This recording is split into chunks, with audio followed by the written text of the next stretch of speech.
Hello, and welcome to Soren's Corner, Episode 1, A Look into the Yazidi People. The story of the Yazidi people in Iraq is one of persecution, endurance, and extreme marginalization. However, their legacy and strength has been preserved over generations in their oral traditions.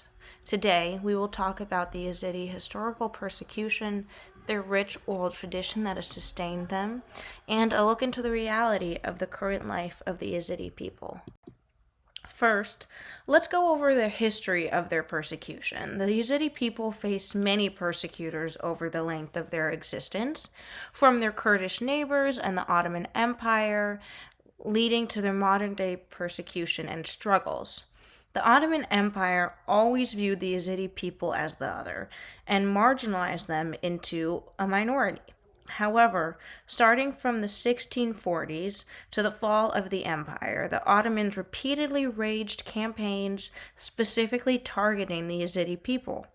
In 1916, over 40,000 Ottoman soldiers targeted the Yazidi community, killing thousands and burning their homes down.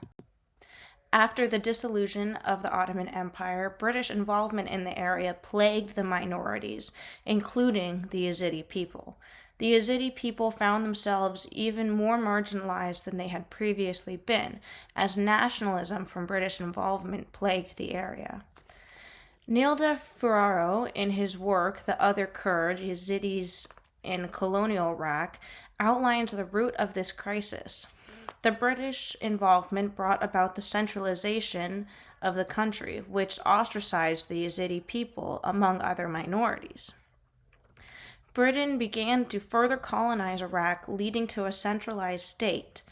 Although British involvement and centralization did not deny the Yazidi people representation and they were allowed in the government, it created a power struggle that became very daunting to the Yazidi people, as they were far outnumbered and had less power, as they were labeled a minority.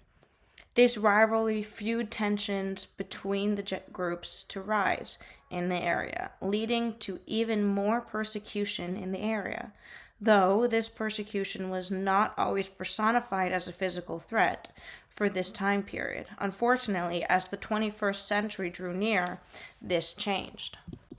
Let's take a break and move on to the rich oral tradition that bonds and sustains the Yazidi people. Christine Allison explains in her work that the religious minority shares traits from other religions in the area, such as Sufism from their Iranian neighbors.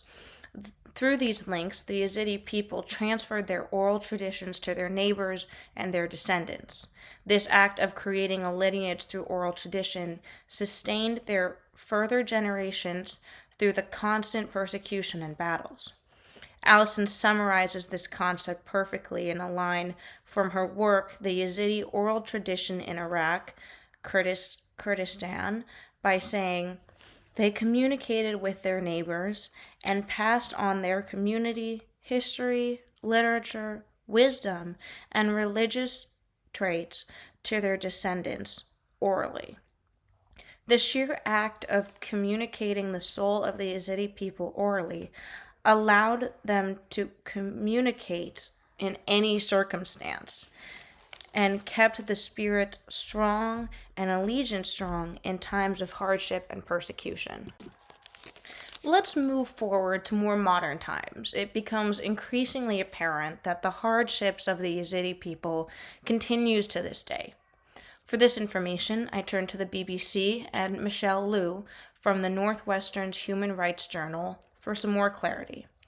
In 2014, the terrorist organization ISIS launched an attack against the Yazidi people that has lasting effects to this day.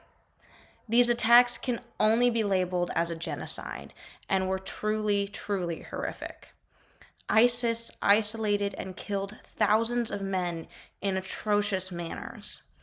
Remaining younger boys were forced to fight for ISIS, and over 6,000 women were forced into sexual slavery. Thousands of the Yazidi people found themselves displaced and trapped in terrible living conditions.